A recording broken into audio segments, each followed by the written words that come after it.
ગાડીનો હોર્ન વગાડજો. વાહ. બીજું? હા મોર. બીજું? હા. ત્રીજું? ચીડીનો અવાજ કાઢજો. ચીડીનો. બકરી?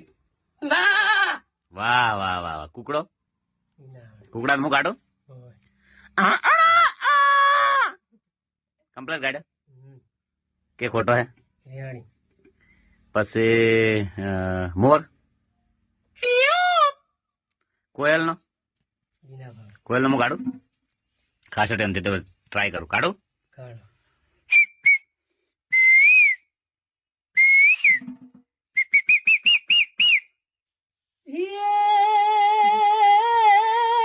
હા. હે મીઠું મીઠું બોલે મોરલા જ રે. વાહ વિષ્ણુ વાહ. મીઠું મીઠું બોલે મોરલા અને આજે કોયા